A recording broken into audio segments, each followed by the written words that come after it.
everybody, it's me again, back here for another author interview. Today we're going to be talking to Paulette Stout, and of course I'm going to be surprising her with a little costume.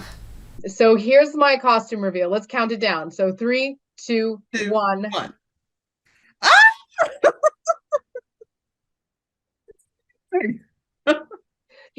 Everyone just needs like a little onesie from time to time and may not, it's never bad when it has eyes.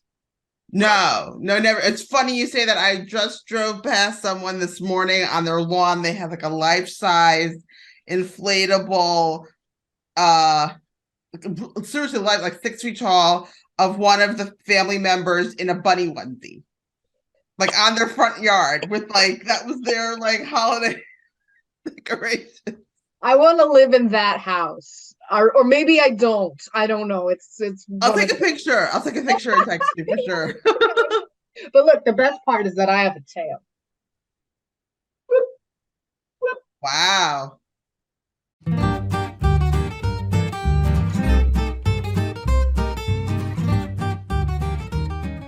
Hi, everybody, coming back. So we're here with Paulette Stout today, and we're talking about her book, which you can see her beautiful poster in the back, but I'm still going to flash it at you because this might look backwards. I don't know. To me, it looks backwards. I don't know. It looks forwards to me. All right, good, good, good. So we're here to talk with her today, and I wanted to start off. I'm going to read a short passage from the book, and then we'll talk about it. So I say Awesome. this, I disclaimer all the time. I am not a voice actor. I have never been a voice actor. I may not be able to do a justice to your characters when I do their dialogue. So forgive me. This is the homegrown version. Okay. Awesome. It's all good. It's all good. All right, so this is a few pages in, guys. It's not the beginning paragraph, but Rebecca, who is the main character, is looking into a magazine and she's about to find something she didn't expect. So it couldn't be, was it? No, no way. She looked up for confirmation that she hadn't shifted into an alternate reality, but the surly man waiting to pay for the gum gave her a nasty look. So yeah, same reality. The thumbs on the woman behind him flew so fast on her smartphone, Rebecca wanted to yank the device away. How could she text at a time like this? Rebecca's world just flipped upside down. She reached for the solidness of the car behind her. If not for that, she would have swooned. This is why I needed to be with you, Barbara said from the phone cradled in her neck. How is this even possible? Rebecca asked. I don't know how he got into Maud, but the story must be juicy as hell. There he was, Kyle, her boyfriend who wore nothing but t-shirts and jeans wrapped in a bulky cream sweater with chunky tan buttons. Instead of his trademark Fruit of the Loom, he wore a pricey outfit by the designer Calvin Klein. If I ever spotted any of my significant others in a magazine, I think I would buy every copy and I would just give it to all the people and be like, I dated this guy in high school for 3 years. Let's Look look at at him. there. We Look at what I got. He's mine. That's right. now just making sure you've never like caught a boyfriend in a magazine, right? No, no. It's really interesting because when I was writing the prequel for this book and my first book, it's all about Kyle, and it's actually called All About Kyle. And this idea came, he's a photographer, this idea came up of him, having this other life before he met Rebecca that she didn't know about. And that just kind of came up. Some of these things just kind of jolt in your mind. You're a writer, they just kind of like occur to you in weird moments. So that's basically, this is a whole book about an idea that I had from writing the prequel for the other book. It's kind of cool. I love that about writing is that, ideas inspire ideas inspire other ideas. Somebody said to me like, hey, you had this side character, why don't you write another book about this side character? And I was like, oh, I'm going to get drunk on Thanksgiving, I'm going to think about that for a hot minute, I'm going to give that Yeah, some for credit. sure. Yeah, yeah, yeah. So looking at this book, one of the things that you did was you looked at sexual assault from the male perspective. instead of from the female perspective. Now, I know that that's something that not a lot of people do. I see it a little bit now and again, but what made you decide to do that? Is that something that just kind of came to you? Is it something you made an active decision that you wanted to touch on in writing? Like, what was the reasoning? It was really kind of like a confluence of a few things. I mean, at the tail end of the Me Too movement, the whole mantra around believe all women started. And, I kind of found myself a little conflicted, frankly, because part of it was like, yes, we want these women to be heard, we want them to be believed and all of that stuff.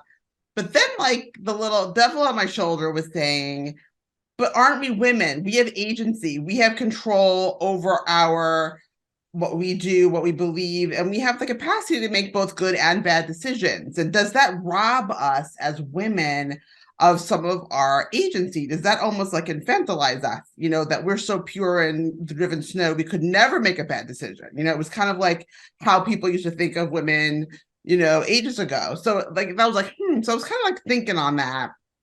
And then at the tail end, also male survivors started coming forward, and they were not being as received and taken seriously as the women survivor was. So I kind of put those two things together, like the capacity for women to do bad things and the capacity for men to be vulnerable and come forward. And it kind of came a little bit out of that. And Kyle was just like the best muse for that, because he's this really sympathetic character who's very loving and respectful. He's in a great relationship with Rebecca when the book starts.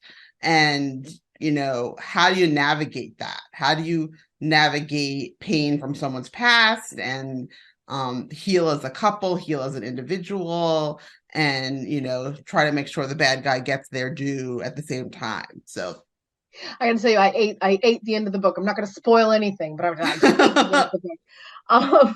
But you mentioned that, so I know that like in this book, they're in a strong relationship, but their love really, really blooms, but like really in the worst of circumstances. Like this is not an easy patch of your life to kind of go through together. So, do you feel like love happens like this in real life, that really, you read so many books where it's really the perfect moments that lead people to love, but this is more like dealing with the worst parts together. Like, do you feel that that's more realistic? I think life is messy in general, and I think that relationships can be really messy. They're not like on a straight trajectory up, and then go what direction. There are ups and downs in every relationship, and I think that the capacity that we have to kind of come together and support each other when things aren't 100% awesome is, kind of tells a lot about the strength of that relationship and the respect that the people have for each other. So I think as a writer, I think that's a kind of interesting dynamic to explore of, what happens when, these different circumstances converge, and, a couple has to deal with them. They're new couple, they've been together for a little while, but they're still kind of finding their way a little bit. So they get to do that together. But the characters are, I think, 29 in the book, so they're kind of at, okay, we're gonna like adult now. We're at that phase, and it's just kind of nice to see them kind of grow through that. You say adult. I remember like I'm 18, I'm a grown up, and now I'm like I'm 40. I don't know what I'm doing.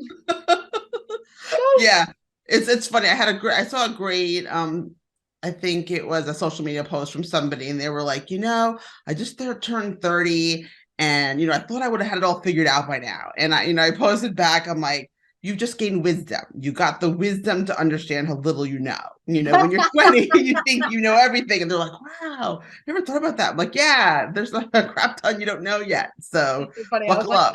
I'm never past 30 because it's all downhill from there. I'm like, yeah, I don't know. I just feel like my life has gotten better every year. So I don't subscribe to that, body rot aside, but the rest of it, yeah, for sure. Body rot. I have never heard that before. I'm stealing that. Go steal away. Go ahead. Yeah. So, I know you mentioned a prequel with Kyle, but you can read it as a standalone. But yes, there is a absolutely. book that comes before this book, right? Yeah, there was my debut, Love Only Better.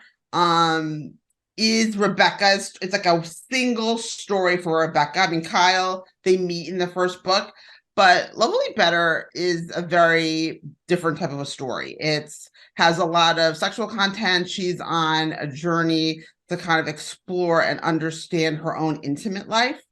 And it's a it's not a romance. It is women's fiction, but given the topic of women's intimacy and the amount of sexual content, it's just not for everybody.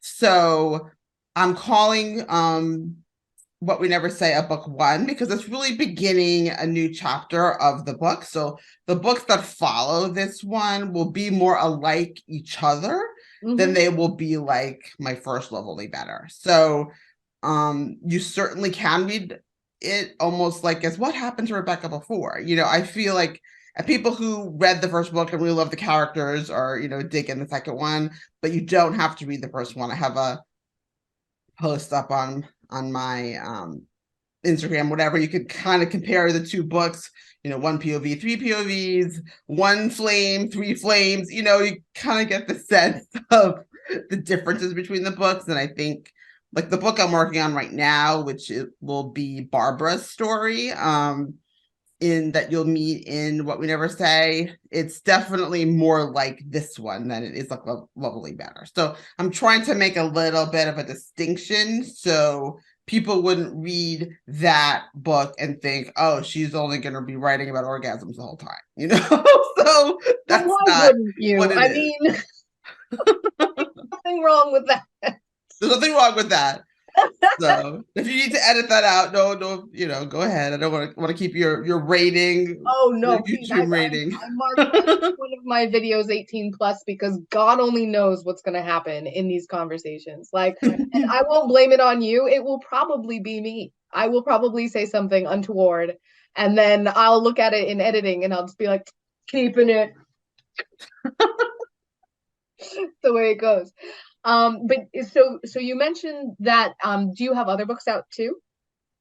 I have a few. I have a holiday story that's free on my website. I have the prequel that's free on my website, all about Kyle. And I have an anthology that I'm working on that'll be out in May. That'll come out before the next book comes out. So that'll be a short story anthology around the theme of motherhood. So I'm kind of excited about that. I've been writing Kyle, Rebecca, and this crew for like many, many years. So it's nice to write a completely different character in different circumstances. So that was just a fun creative exercise for me as a writer. Yeah, I can say so. Anybody who is here watching the video right now, check in the descriptions below, and we'll make sure that we put all of Paulette's socials and her websites and stuff there because we want you to be able to find all of her things. Yes. But talking about being able to write different things and write new things, what's your process as an author? Like, how do you get your ideas? I think for right now, I'm focusing on this series.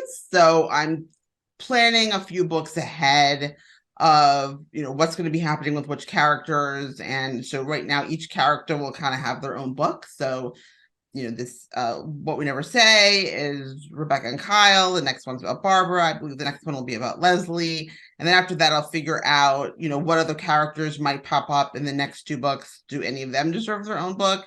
I've thought about the character Vivian, who isn't in this one at all, I don't think.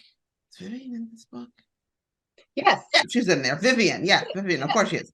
Yes. I remember. Yes. So Vivian is this kind of a sassy character that I really love. Yes, that one. And so she might get a book. I'm not sure. I write about different social issues that take interest in me. So the first one was women's intimacy. This one was kind of Me Too with a male survivor. The next one will be about race and class. I might do the book with Leslie around weight, weight expectations in our society. And I thought I could potentially do a book on Vivian around the heavy pressures on women to get married and have a family, and how potentially sometimes people view single women who are, in their 40s and 50s or whatever as, kind of less valuable, so I might explore that a little bit because Vivian's like, yeah, I don't want to get married, so, That's so interesting. yeah, I so like books with like a subject matter that's rooted in real world issues, but without being preachy. Because yes, they're oh my not like God, that at all. They're thank you not like so that much at for all. saying that, It's just like this because is a story that happens to have this theme in it because this theme is real, but it's not like, by the way, don't do this thing. It's like I know not to do the thing. yeah, I just don't personally enjoy preachy books because I want to explore the characters and I want to be really absorbed in the universe the author has created. And I feel sometimes if the author is too heavy-handed in like long soliloquies and like angry rants and whatever, I'm feeling like the author is almost breaking that fourth wall and entering the story themselves and standing on a soapbox and kind of waving a flag. And I'm like, dude, we were just gonna go for a walk in the woods, and now like you're here on a soapbox and like, what's up? So yeah, I don't care for that approach. I have opinions, I have things to say, but I really just want to explore the issue. I don't necessarily want to take a position of a right or a wrong because there's all sides, but I think just raising the topics are interesting. Yeah. Yeah. I think that's interesting too. I've read some preachy books, and you know how it is when you kind of have an editor mindset. Like when you write, sometimes when you're reading, you like to get lost in it, but sometimes you can't help but get that editory, is that a word? That editorial hat on, and you just want to grab the thing and go, cut, Yeah. cut this. Yeah, it's hard once um there's a craft to storytelling, and I'm at the beginning of my journey there, and working my way through, and I have an editor and I would be lost without her. Love And the editors, just love. love editors, hashtag love editors. Yes. And so when I read others' books, it's really hard not to see like, oh, you could have taken these 5 scenes out because the same thing is happening and doesn't advance the plot, so, or you started this book putting the character in a really unlikable scenario and we don't know her heart yet, so you've already put your heroine at a disadvantage if I don't like her, because you've made her look aggravated or kind of bitchy, and I don't have anything to counterbalance that with, so there's just little things like that where you'd be like, ooh, I could have done that differently. Or I just read a book where like I just had to get through it because the heroine was so unlikable and I wanted everything to go well for her, but it was a struggle to kind of root for her. Yeah. Yeah. Like I even want to make my villains somebody who like maybe you feel like iffy, but like they're so bad, but you kind of want to feel No, for them oh my anyway. God, Like, best book on, where is it? I have it on audio. oh, we're getting Sasha recommendations. Black. Have you ever read her book did you have her books listed here? She doesn't. Anyway, but she has like the best book on writing villain. Ooh. It's really super good. And it was funny because one of um my sensitivity readers for What We Never Say thought I made Jane too human. And I was like, I want you to have some conflict and kind of see where someone of a professional stature who basically sacrificed her life for her profession, might have these, social, emotional needs that aren't being met, So I was like, good. Yeah. I didn't change a word. Your feedback is acceptable. Your feedback is duly noted, but no. Yes. I've decided that I will just put that aside. Put that aside. Yeah, because like no one is all good or all bad. And if you make them, they become less believable. They become, a caricature, and it gives them a superficial, veneer that doesn't serve the story, I don't think. Like I don't know that I can be any clearer about this. If you give me a story with like a morally conflicted bad guy, I'm in. I'm in. You give me a bad guy who's like, "Mwahaha, I'm evil." Nah. But I'm also that way with goody two shoes characters. Like, I hate Superman, and I'm gonna get beaten alive for having said that out loud.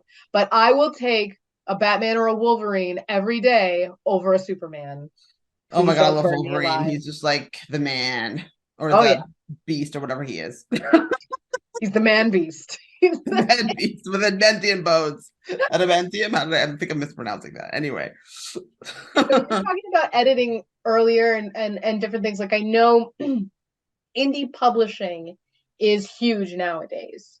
You know, so many people have the ability to have this opportunity to put their work out there, and people are working with editors, they're working with illustrators, and really kind of running their own businesses. It's a business. It It's is. different from the old days where you used to work with a publisher and hand in your manuscript and say good luck.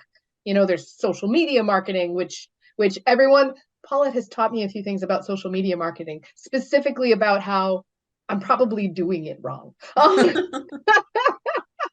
um, but you know, so when we look at your kind of journey as this business owner, never mind having amazing books, but being a business owner too, like, what are some of your most successful moments or your biggest challenges? Like, would you share with us? Yeah, for sure. I mean, my first book had this ridiculously crazy cover journey because my first editor told me, yeah, lean into the romance. And it's really women's fiction. It wasn't romance. But I'm like, yeah, it's women's fiction. So we didn't plan this. I'm sorry. I should go Show and tell, show and tell.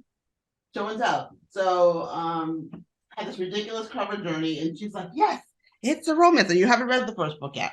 No. But this is the cover for the first book. The first cover for the first book. So then it looks like a rom-com, right? It does. Yeah. So I wasn't sure what it was. I wasn't clear on my genre. So writers, be very clear on your genre because your book needs to look like it fits in, right? So the romance readers, yes, lovely. You know your genre, right? Yeah. So romance readers went bananas on Goodreads, like, this isn't a romance and blah, blah, blah. So I kind of freaked out. They're like, there's all this like sexy stuff in it, and they weren't comfortable.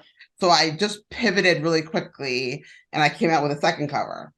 And I wanted everyone to know that there's some cheeky stuff in this book, you know. So that's very it's very obvious that this has got, you know, some kind of lady part stuff going on. So but then, you know, that book wasn't selling, and I had to commission a third cover, which indies don't do this. But to me, as a marketer, if something is not working, I change it, I pivot. So to me, I try to become a little more emotionally detached from the cover. The cover is a wrapper. It's like the outside of the box of Cheerios. You're selling it. And if it's not selling, then you need to change it. So third cover. Oh, and that's great because it goes in the theme along with your the what we never say. So I finally hit my genre. It's right for the genre, it's right for the book. So that when I came out the second one, obviously we just kind of kept, and the third one will be in the same theme with the flowers, and you know, there's symbolism behind the flowers in the book. You know, it's one representing each character. So like the thistle-y looking thing is Jane, and the peony is Kyle, and the orchid is Rebecca, because the orchid is from the first book too, which was about Rebecca. Oh. So, and if you look at the chapter as the POVs change, there's a flower there, and I knew there was a flower. The flower is representing each character. I would never have thought of that. And then that's the chapter, and then the in between, when the POVs change in the middle of the chapter, there's either an orchid or I forget the name of it, the thistle-y thing, or the. Oh my God, you just blew my mind. This was like, this is one of those things that's like someday when you are a multimillionaire and you have a fan club that is so big and wide that it has to have its own name, like we'll be called the Stouties. And we'll like be like, it'll be trivia, be like, in which book, or like, which character is represented by the orchid? I know this one. I know that one. It's right. I earned my Stouty points today. You're adorable. Yeah. No. Yeah. So that's really fun. We'll see what we do for the next book. If we keep the same way. The next book, but then as an indie, like you kind of don't know what you don't know when you're kind of learning while you're flying the plane. So for me, you hear it's getting really great reviews, and I'm really excited. Midwest book review called it a deftly crafted, deeply engaging, and memorably compulsive page turner. I was like, oh yes, please. The fact that you memorize that gives you like I know, so good. So good. I know. It's like it's in every damn ad, every place. So so that was great. So, but I've learned things. People have different comments or whatever, and I try not to dive into the comments too much because you can lose your soul that way. But I listen. So in the next book, I'm trying to do some different things with how I'm switching between the POVs. I think I'm doing whole chapters for each POV so people can kind of be with one person a little longer. Mm-hmm. And so I think that's one thing I'll try. We'll see. And I'm also switching to first person in the next book. I'm working with sensitivities readers right now because the main character is a Black female, and I am not a Black female. I am a person of color, but I'm not Black. So I have to make sure that I'm being true to that. And I asked them about the third person versus first person thing, and they like first person. And I looked at my comps, the comp titles, and all my comp titles are in first person. So I'm interested to kind of try that. There are a lot of people that'll just look, oh, it's third person, I'm not going to read it. So yeah, so I'm kind of diving into the first person pond, and we'll see how that goes. I'm really liking it so far, and it's juicy. And so that's an indie thing. So like there's lots of mistakes you'll make, and just try to just dust yourself off and move on, and use each one as like a learning experience. I think high points I think are just with this book. It's just try to getting that description, cover, genre, packaging, getting everything kind of right, and that took me making some of those fumbles with the first book to kind of get the second book right, and then hopefully each book will just kind of get better. I think with the next book we'll also consider time of the year for the book release. This one got delayed. I worked with the PR team and they needed more time, so we pushed the release back to November. It was originally going to be in August. Mm-hmm. So I will think about that, think about when the next book is ready, and if I do that again, if I do a different time of year book release. I had September, I've had November, just trying to see like where the book releases are, because they say it's a busy time of year, and it is. But September's busy, May's busy, June's busy, it's always busy. So, I saw a blog about that the other day, and I'm like, yeah, I think it's always busy. So, yeah, I don't know if that answers the question, hopefully. No, it definitely does. It definitely does. I'm definitely like learning some pitfalls along the way. Like I got sick, and I stopped promoting everywhere because I got sick, and you might hear my little whatever voice. And then over the holidays, I didn't do anything. So coupled with me being sick and then the holidays, my sales went. So I've learned the lesson that I'm going to stockpile advertisements, blog posts, whatever. I'm just going to stash them. And that way, like, even if I'm sick or whatever, I've got something in the back where I can be like, bloop, bloop. Like, yeah. Like pictures of me in dinosaur costumes. If anyone looks at me, I made a TikTok prior to this video of me wearing that costume, making fun of myself. That is mostly what my TikTok is reading my book out loud and insulting myself. I can't even tell you how much I use #stupid. Like, hashtag stupid. Do you do TikTok? I don't enjoy videos as much. I'd much prefer to do like a long form YouTube thing, which I just I have a few posts on, mostly it's private. I mark them private for my newsletter list. But I'm okay with those. But I think the format is just not for me, and I'm not sure. I guess it depends. As I learn more about who's reading my books, we'll see like who is where, and what social do they use. Because right now I'm on, I'm on Facebook, I'm on Instagram a lot, mostly Instagram, but Facebook and also Twitter. I think my most followers are on Twitter right now. I am sticking around because I spent a lot of time building a following there, and I know. I didn't go there for the tech overlords. I'm not leaving for the tech overlords. Like they can go, like that's like billionaire stuff. They can go figure their own crap out. Oh But my God. My Tumblr blew up, but then I'm like, how do I use you, Tumblr? I don't even yeah, know. so you just have to kind of choose what's right, and people know if you're not authentically comfortable doing your content. So I'm just staying where I'm comfortable right now, and we'll just see how that goes. And I'm just trying to do more writing. I'm trying to, I've got the anthology going, and then I'm about a little more than halfway through the first draft of the next book. So that'll definitely come out next year. Just a question of when, and part of that is, how much of a lead up do I do? Like for usually what happens is I finish my book, it sits while I ramp up promotion. I do give like 4 or 5 months book reviews and that kind of thing, which I know is very unusual for indies. Usually it's like get the next book out, rapid release, whatever.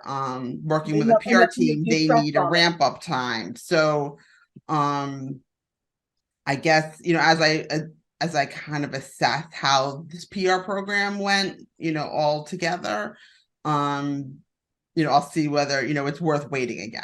Mhm. It might be just worth waiting again and having the team get the reviews out. And I think they'll be interested in this, especially because it'll have a heroine of color. I think that people are looking for stories about those types of characters. I know for me, you see books and you read books and you see media, and a lot of it portrays the Black community as kind of like living in the inner city and struggling and on like one paycheck away from destitution. And I grew up around professional upper class, people of all races and colors, and they were lawyers and doctors and social workers, and I just wasn't seeing that professional class as much in mainstream women's fiction. So I just felt like there was an opportunity there to have a character and to show that experience. So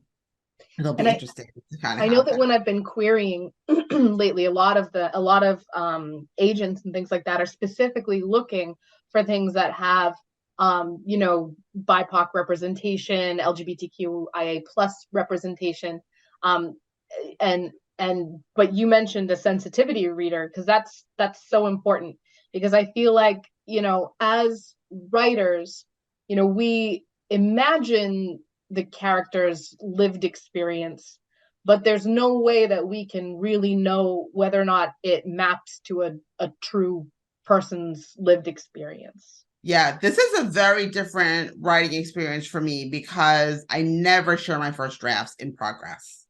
Never, never, never.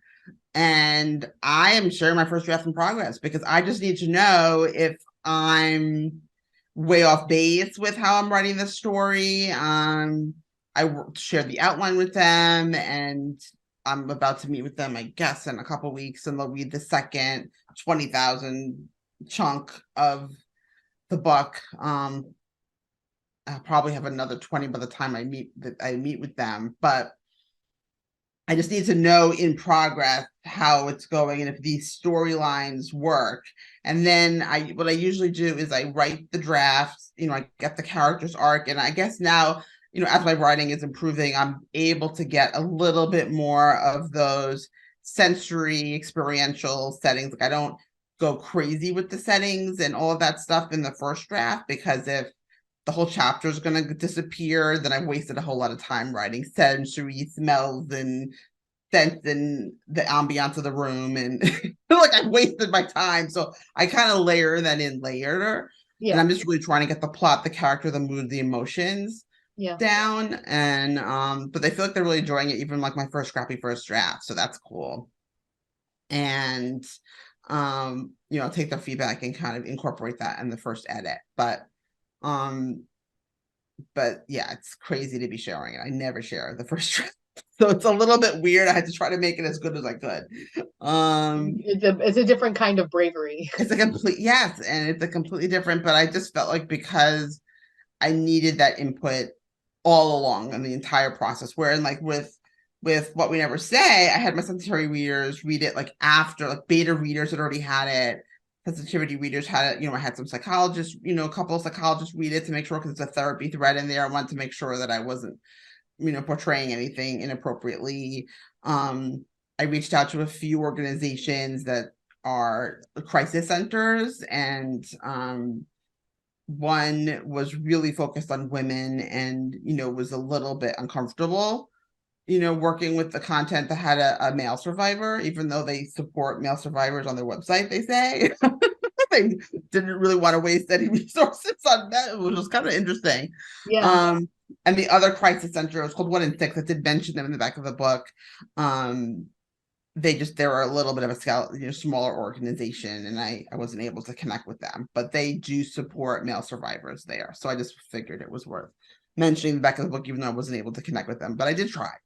But I feel like this, having the psychiatrist read it was helpful. I felt like I was able to kind of get that perspective from that. Yeah, girl, I've been through so much therapy.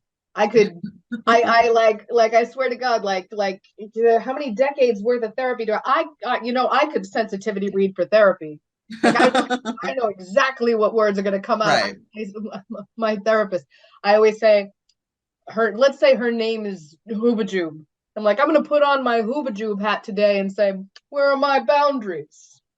I can hear you right now. Where are your boundaries? Oh my God. All right. So cool. But I did do a lot of research. I had books and on this topic, which was not a lot out there, on male survivors. So, but I did what I could, from a research perspective. Mm-hmm. Yeah.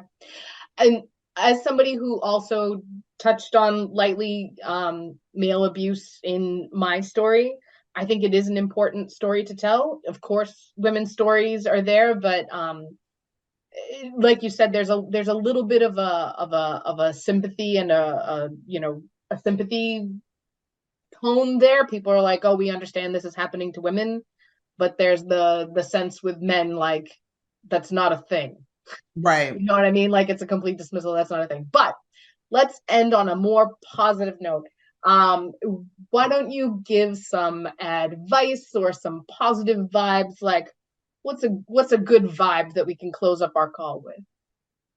I would just say that if people are out, if you have listeners that are writers, and just be true to what you want to write, and you'll find an audience, because you hear a lot of times people talking about, oh, you have to write to market and you have to follow some formula or whatever. And first of all, writing is an art. Being a creator is an art, and you need to write things that interest you. So if you stay there, you can be in a happy place, and then let the book sales and the whole rest of it fall where it meant. You can't control how many people are going to buy your book, or what cadence they're going to buy your book. So if you're happy with what you put out, and then you've already met like your major goals. So I would do that. I would also recommend writing your goals down, so that when you accomplish them, you can't be dissatisfied. You'd be like, hey, this was the goal I wrote down for myself, and I've already accomplished that. Oh, you go, girl. When they ask me, they're like, why is it in rainbow order in the perfect little squares? I said, it's because I have control issues. Cool. Yeah, definitely vision boards. Everyone should vision board. So thank you, Paulette. Thank you for your time. Thank you for your stories. Again, to anybody who's listening, in the descriptions, we'll have all of the information to be able to find Paulette, to be able to find Paulette's books. And you can follow her on Instagram and LinkedIn and etc. So you can get to know her better, like I do. Paulette Stout author most places, and Stout content for the few of you still on Twitter. For everyone who didn't jump ship. For everyone who didn't flee. All right, well, Paulette, Thanks so you much, stay on with me, Nicole. but let's say goodbye to everybody else. Goodbye.